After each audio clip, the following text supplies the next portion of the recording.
j'essaie voilà, de lui changer les idées, même si c'est dur pour elle. C'est très très dur pour elle. Ce qui se passe est très dur. Venant de sa meilleure amie en plus, c'est... Et elle l'a fait parce que voilà, elle s'est dit ouais, c'est pas mauvais, c'est pas méchant, je demande rien de ouf, je demande pas la mort de quelqu'un. Donc elle sait pas ce qu'elle fait, elle sait pas qu'elle est en train de pactiser, elle sait pas qu'elle est en train de faire du sale. Elle ne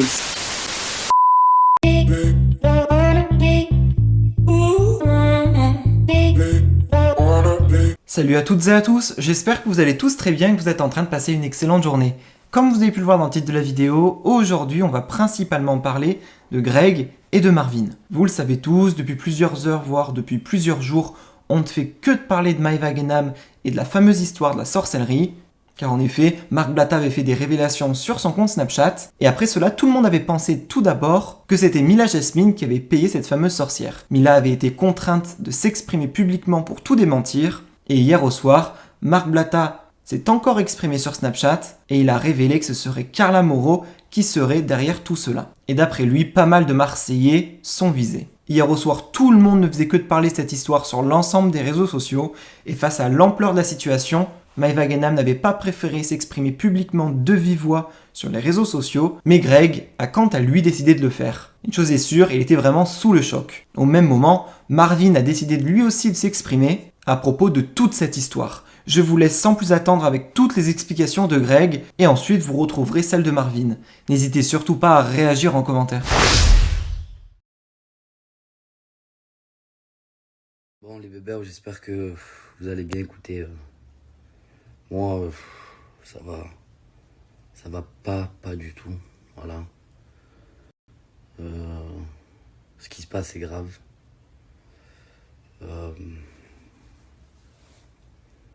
Tout ce que je vois, tout ce que j'ai vu là maintenant, c'est incroyable mais vrai.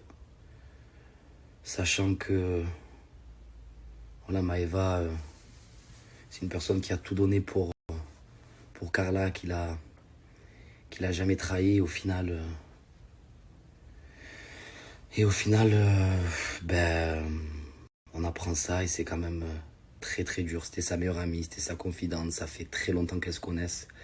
Et je comprends pas pourquoi faire tout ça, je comprends pas, je suis abasourdi, je sais plus quoi dire. Mais en tout cas, sachez quelque chose, c'est que je suis là pour Maëva.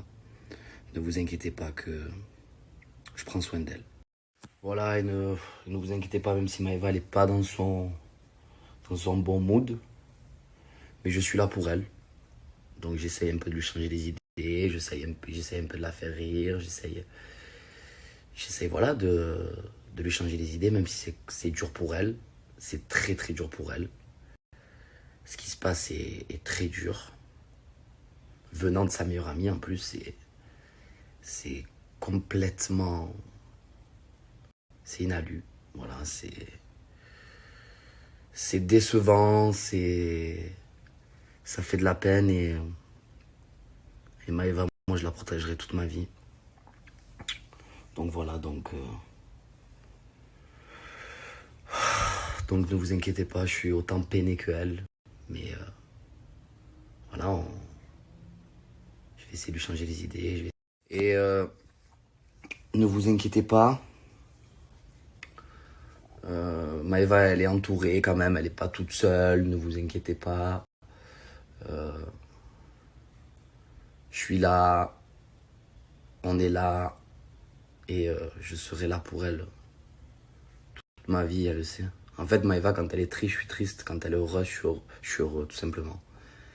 Et voilà, j'essaie de tout faire pour, voilà, pour qu'on essaye de monter... cette montagne et qu'on la redescende. Voilà.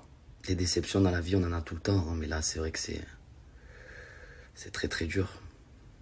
C'est très très dur. C'est comme ça. Ça me fait de la peine, je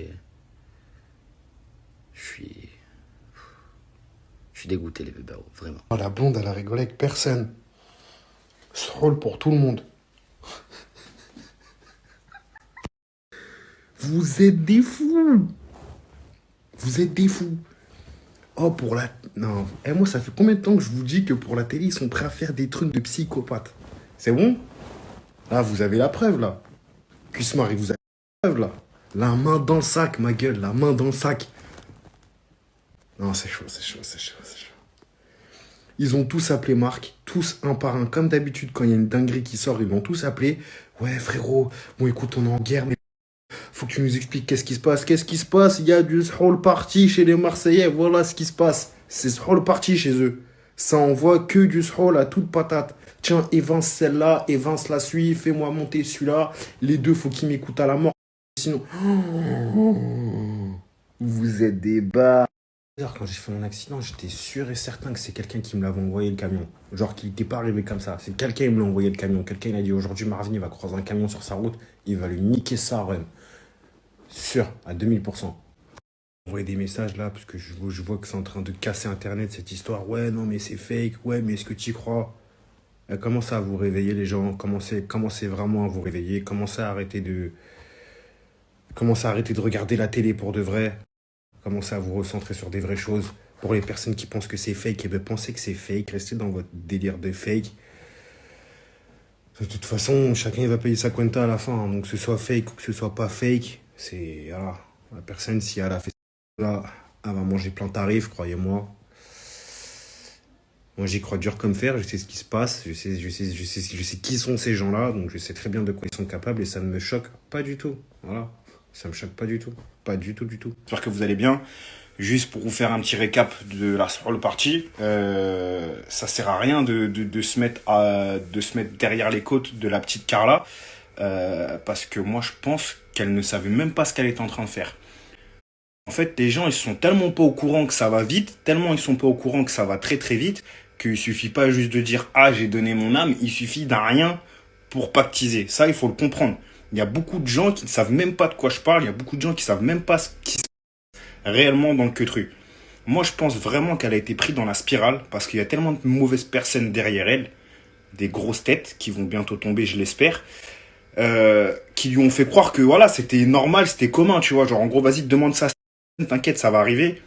Dans 1 an, 2 ans, t'inquiète. Et elle l'a fait parce que voilà, elle s'est dit ouais, c'est pas mauvais, c'est pas méchant, je demande rien de ouf, je demande pas la mort de quelqu'un. Donc elle sait pas ce qu'elle fait, elle sait pas qu'elle est en train de pactiser, elle sait pas qu'elle est en train de faire du sale, elle ne le sait pas. Pourquoi je vous dis que ça peut aller trop vite. Demain, toi, tu fais de la télé, d'accord? T'es pas solide, t'as pas les reins solides, tu te fais insulter H24, ton mec il te trompe H24, t'es la bonne porte du groupe, t'es dégoûté ta race. Du jour au lendemain, on va te dire ouais tiens, cette personne-là, elle peut changer ta vie, elle peut te mettre un petit vite fait, t'inquiète, y'a rien. Toi, tu fais quoi, toi? Tu sais pas ce qui se passe. T'es pas chrétien, t'es pas juif, t'es pas musulman, t'es pas croyant, tu crois pas en la vie spirituelle. Tu penses pas que toi, en allant demander des choses à une personne, il va t'arriver du mal parce que c'est ce que tu fais.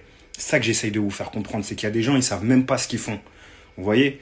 Donc ça sert strictement à rien de se mettre sur les côtes d'une personne. C'est bien pour ça qu'hier, moi, je l'ai pris à la rigolade parce que je sais déjà qu'il y a beaucoup de personnes, ils savent même pas ce qu'ils font. Les vraies personnes à punir, c'est les personnes qui présentent ces gens-là aux gens de télé-réalité, les gens qui sont là et qui sont en mode tiens, demande-lui ça à telle personne, t'inquiète, ça va arriver, t'inquiète, ta vie, elle va s'arranger. Alors qu'elle le dit même pas qu'en fait, non, ta vie, elle va pas s'arranger, ta vie, elle va se détruire en la télé-réalité, que ce soit dans la musique, que ce soit dans le cinéma.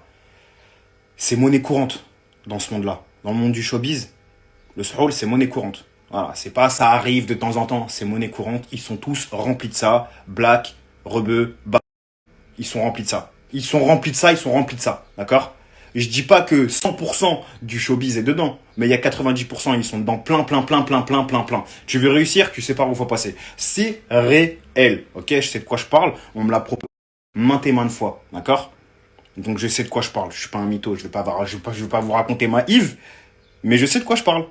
Encore une fois, vous direz, Marvin avait raison. Musique, télé-réalité, cinéma, c'est la première proposée. Fais ci, fais ça, il va t'arriver ça, il va t'arriver ça. Tu veux pas, t'as des couilles, t'as pas de couilles, tu crois en Dieu, tu crois pas en Dieu. Après, c'est à toi de voir. Vous comprenez ou pas? Mais il y a des personnes qui ne comprennent même pas. Il y a des gens, ils viennent, ils signent un contrat de musique, le lendemain, ils sont avec chez... Dire que ça peut aller très très vite et que demain, n'importe qui, personne n'est à l'abri, demain, n'importe qui, il peut sombrer dans le queutru. Ouais, hier, on a eu un blaze, demain, on peut avoir un autre blaze, après-demain, on va avoir encore un autre blaze. Voilà, c'est comme ça. N'importe qui peut sombrer s'il n'est pas accroché, s'il n'a pas des bonnes personnes derrière. Donc voilà pourquoi hier je vous parlais du fait que ce soit dangereux pour les enfants, pour les personnes qui adulent ce monde de la télé, qui pensent qu'en faisant de la télé, on va devenir blindé, riche, qu'on réussit notre vie. C'est pour eux que c'est dangereux. Parce que demain, ils vont signer un contrat, ils vont se réveiller avec des cornes. Tu comprends ou pas? Donc, même si j'ai pris ça avec le ton de la rigolade, c'est vraiment pour vous faire comprendre que moi, je sais ce qui se passe. Je sais d'où je viens, j'ai vu des choses que voilà, il y a rien. Pas beaucoup de choses peuvent me choquer. Donc ça me fait de la peine parce que je pense à la personne derrière qui est en train de manger des péchés à la mort parce qu'elle sait même pas ce qu'elle a fait en fait. Vous comprenez? Parce qu'elle avait des personnes mal intentionnées derrière qui veulent sa perte. Donc faites attention à vous.